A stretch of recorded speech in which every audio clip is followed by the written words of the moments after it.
माओवाद नामको एउटा सिद्धान्तका नाममा पुष्पकमल दाहाल प्रचण्ड 17,000 नेपालीको मृत्युका कारक बने। तर आज उनी त्यही सिद्धान्त परित्याग गर्दै अरू 7वटा भुरे टाकुरे राजनैतिक दलहरूसँग एकताका लागि सहमत भएका छन्।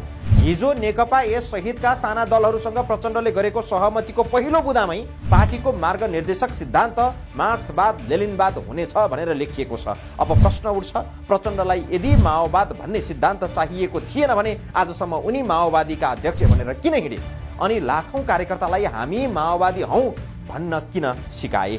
यो प्रश्नको जवाफ समयक्रममा उनले आफै दिनेछन्। तर अहिले यति भन्न सकिन्छ, प्रचण्ड कहिल्यै पनि माओवादी थिएनन्। असली रूपमा माओका सिद्धान्त र नीतिहरू उनका लागि देखाउने दाँत मात्रै थिए, कार्यकर्तालाई भुल्याउने ललिपप मात्रै थियो। माओवाद भनिदिँदा उनको राजनीतिक र आर्थिक शक्ति बढ्ने भएकाले मौका हेरेर उनले हामी माओवादी हौं भनेका थिए। तर जब माओवादी भनिरहँदा शक्ति बढेन, उनी छेपारोले रङ्ग फेरे झै माओवादीबाट माले अर्थात् मार्क्सवादी लेनिनवादी बने।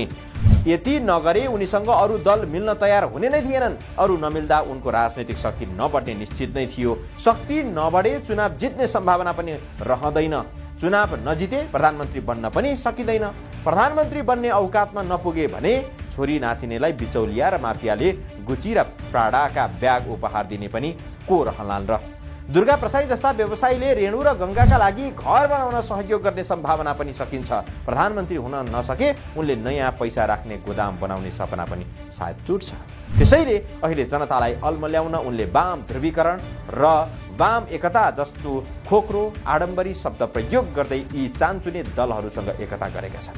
माओवादी बाहेक अरू 7वटा दलले एकता गर्ने सहमति गरेका छन्। रूपले हेर्दा यो 8 दलको एकता हो, तर सारमा बुझ्दा माधव कुमार नेपालको नेकपा एस लगायतका दलहरू माओवादीमा विलय भएका हुन्।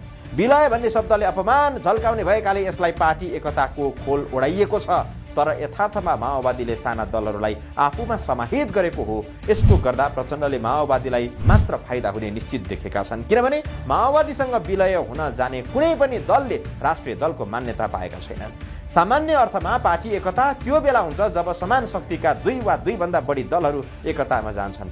यहाँ त माओवादी मात्रै राष्ट्रिय दल हो, बाँकी सबै भुरे टाकुरे दलहरू हुन्।